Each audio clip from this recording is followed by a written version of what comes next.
Dear Dharma friends, sit with comfortable position with upright body and gently close your eyes, wishing yourself happiness and peace and everybody else here in this beautiful place. This is a short guided meditation into peace and happiness. Just like the Buddha who sat under the Bodhi tree for great enlightenment with that courage, you also have taken the seat, and first of all, be mindful about the body from top of the head to the toes. Feel your head, relax the brain, then slowly come to forehead,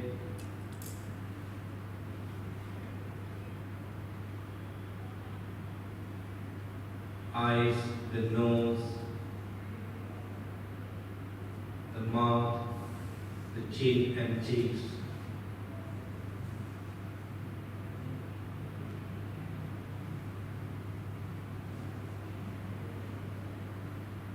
Now go to the neck and shoulder muscles, relax them.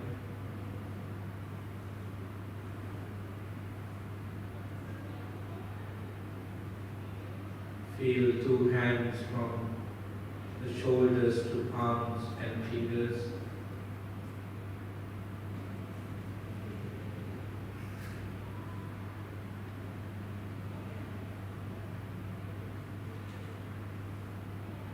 See the entire front body, the chest, the stomach, further down to pelvic area.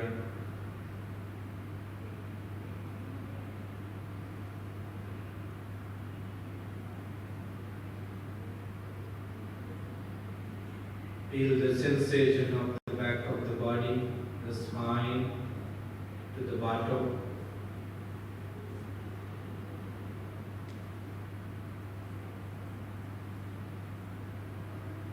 Finally, the two legs from the hip area to the kneecap and the lower part of the legs to the feet and toes.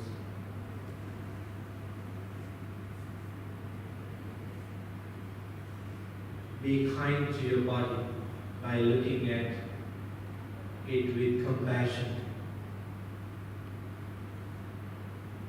Due to good karma, you got this body, and with wholesome effort you maintain it for great meritorious deed. So you relax the entire body by way of compassion.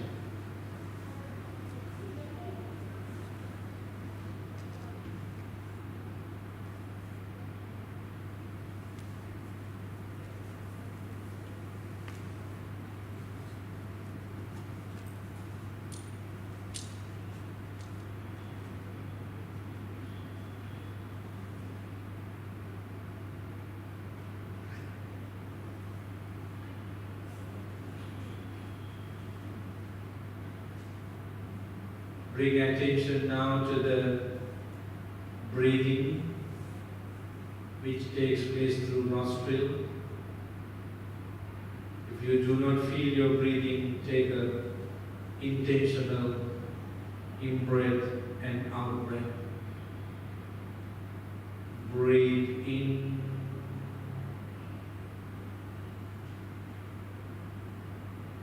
Breathe out.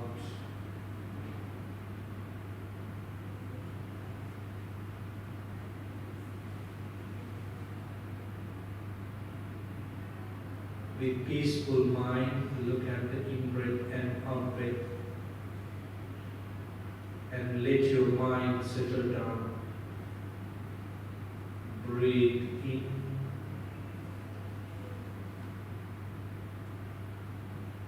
Breathe out.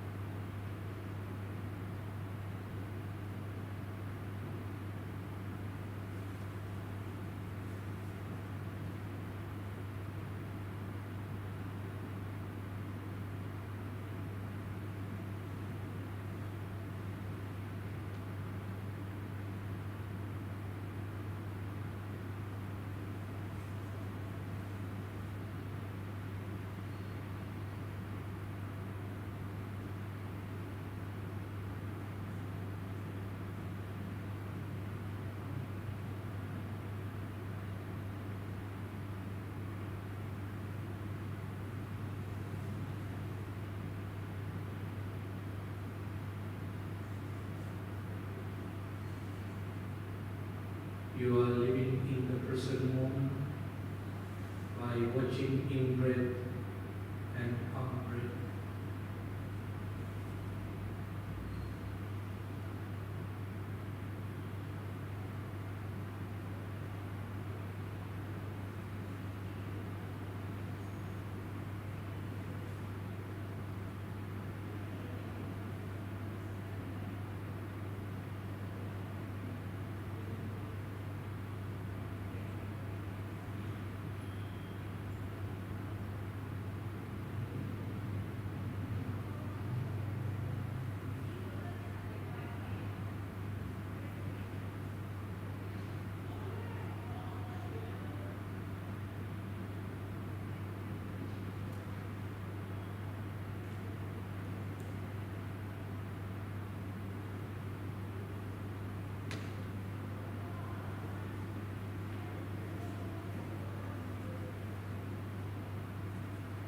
Look at the breath with compassionate mind.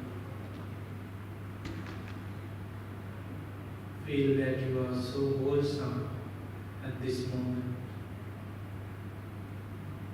Your mind is here with the body, with the breathing.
It is your mind sees the breathing and feel the sensation of the body.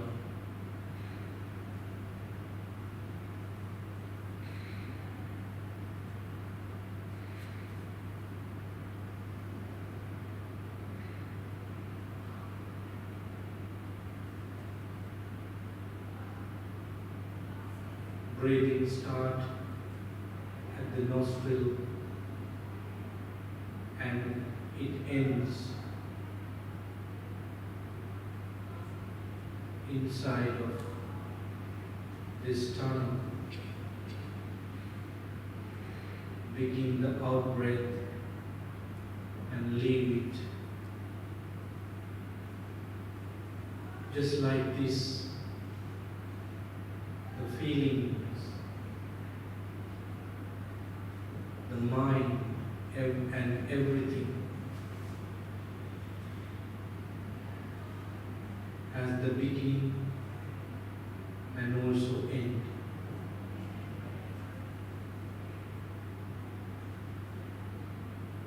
Reflecting the real nature of the breath, the body, the mind and everything. You stay focused on breath. Breathe in, breathe out.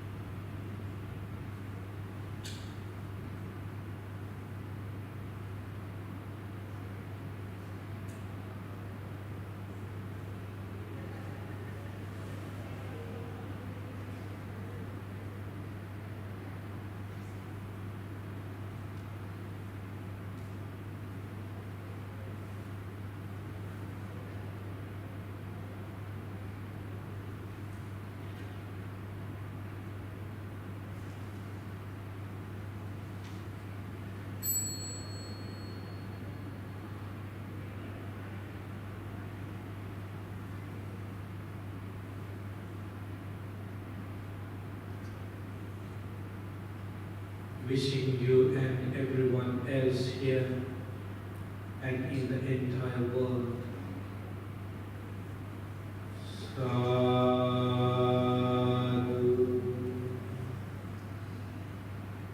sadhu, sadhu.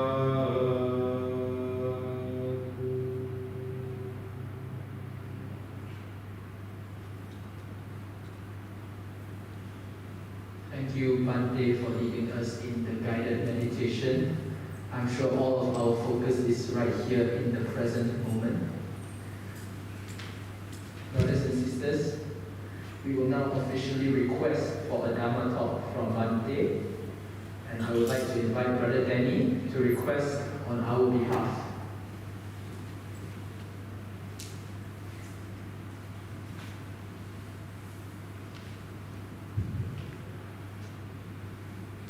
Ramachalokadipati Sahampati Kadanjali Adiwaran Ayachata Santita Sataparajaka Jatika Esetu Dhammam Anukam Primam Pajam.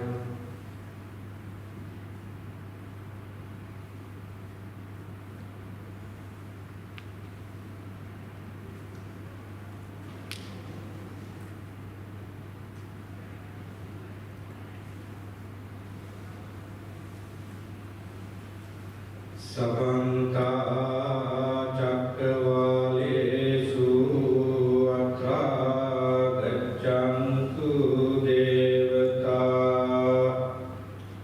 Saddhammang Munirajassa Sunantu Sagga Mokkadam Dhamma Savana Kalo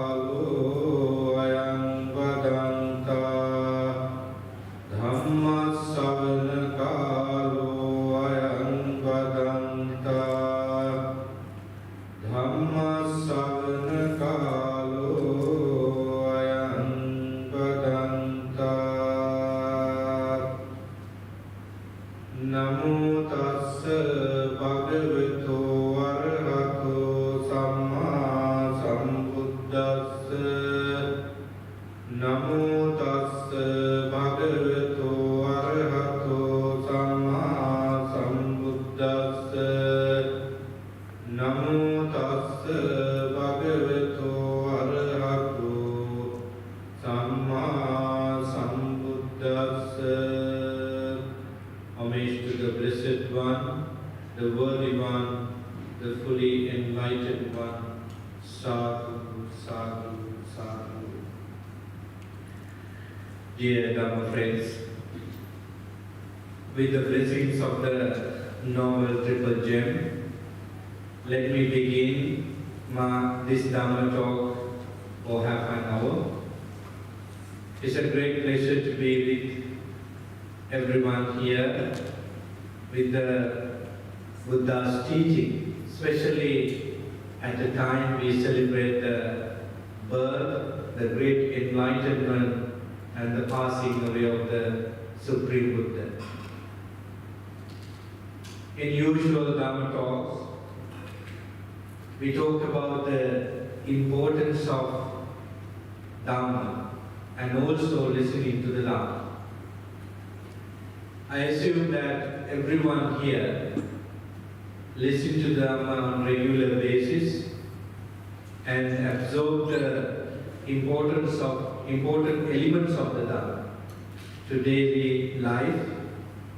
However, it is the duty of the monk or the preacher to remind the listeners the importance of listening to the Dhamma in short.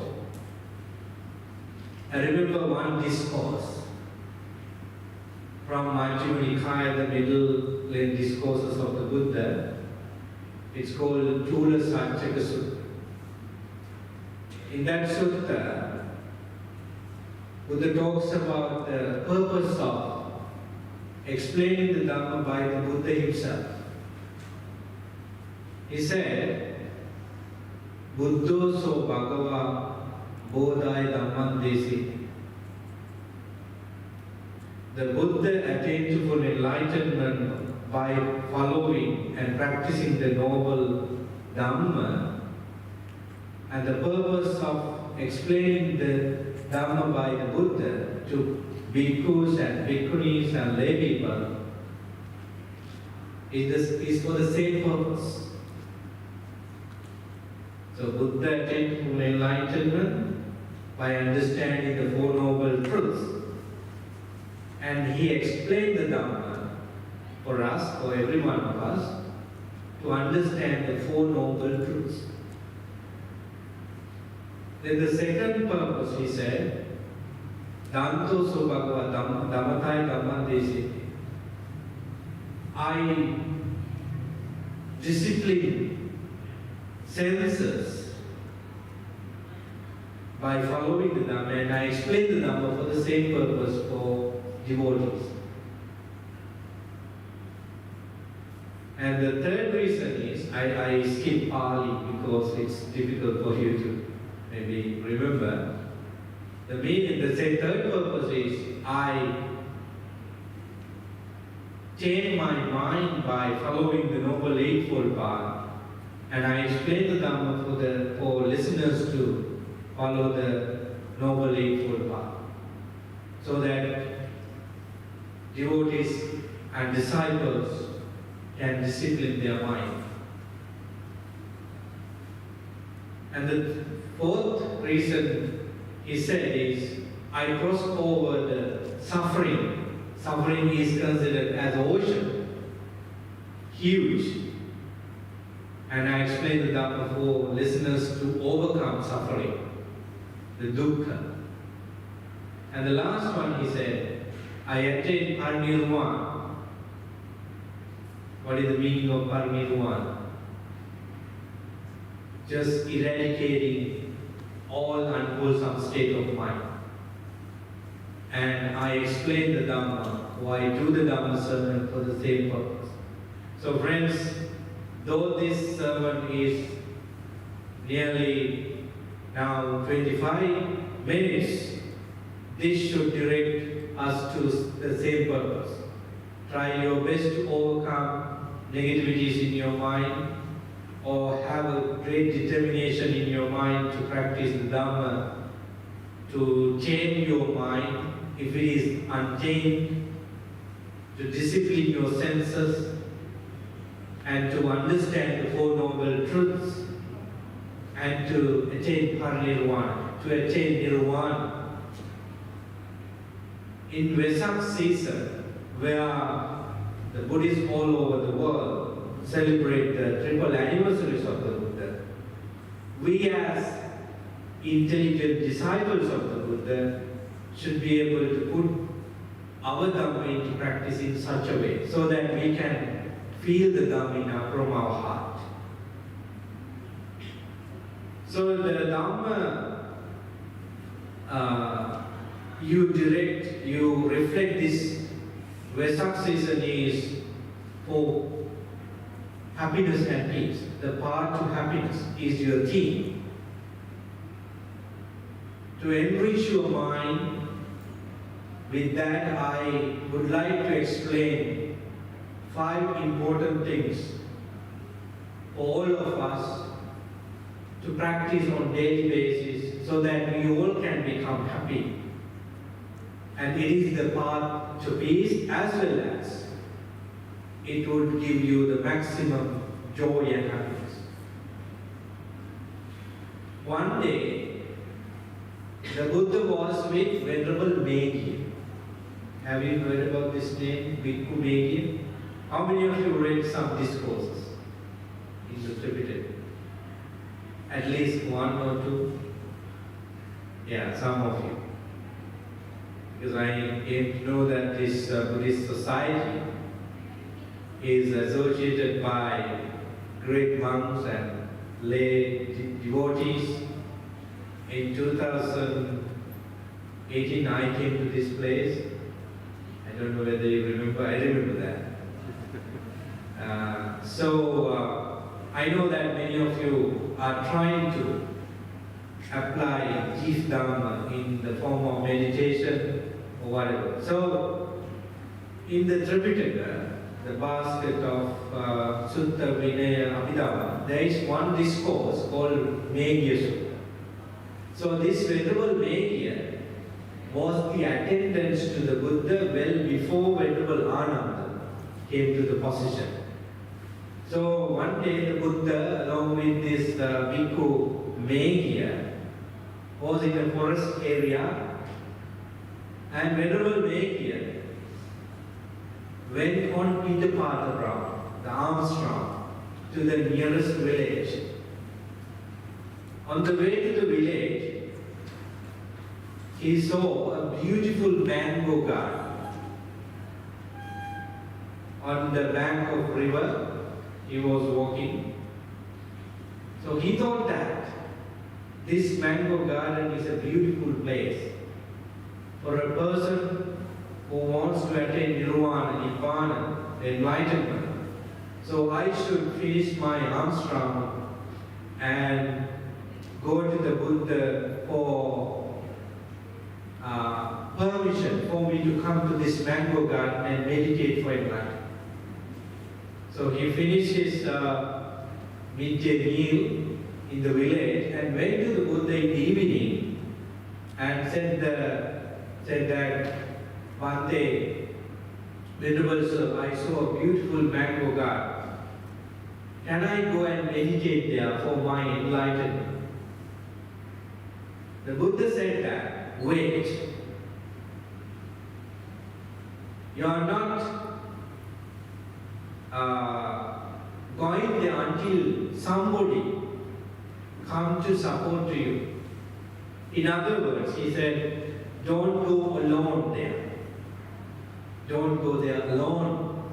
Just wait for somebody to come and join with you. Then Venerable Megya said, no, I cannot wait. You, the Buddha, attain full enlightenment, there is nothing for you to do anymore. But I have to meditate and attain enlightenment quickly. For the second time, Buddha said, don't go now, wait for somebody else. Then he rejected, he said, no, I want to go. For the third time, Buddha said, don't go. No, Venerable Megya did not listen. Then Buddha said, if you ask me the permission to go and meditate and attain enlightenment, so how can I stop you? Go. Then Venerable Megya went to that beautiful mango garden and made his seat for meditation and started meditation. You know what happened? Venerable Megya could not meditate at all. His mind is all over. Have you experienced the same thing in meditation? Yes. Monkey mind. His mind goes to every experience he had before in lay life. His mind was all over. He tried to meditate for several hours. Nothing worked. Then he returned to the Buddha and he reported that, Venerable Sir, what a sad thing, I could not meditate at all. My mind went to sensual pleasures. Anything and everything I enjoyed with eyes, ears, nose, tongue, body and mind came to my mind.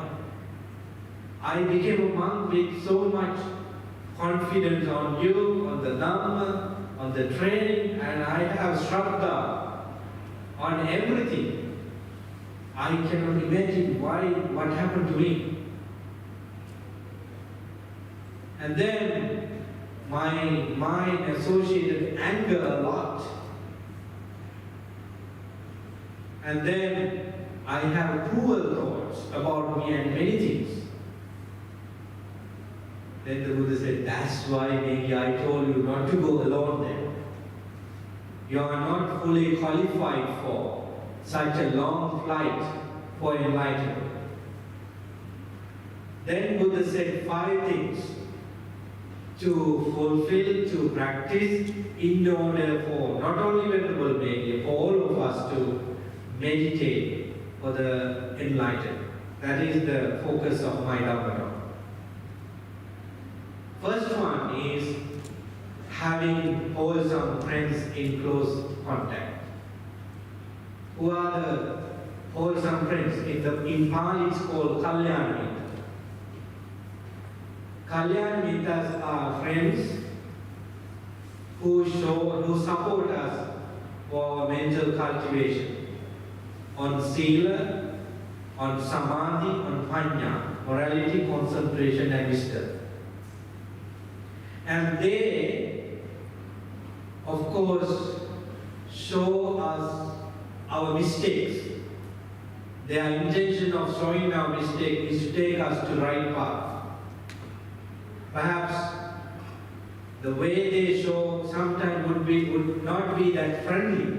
If you are in a terrible mistakes over and over, they would show us some harsh way of taking you to the right track.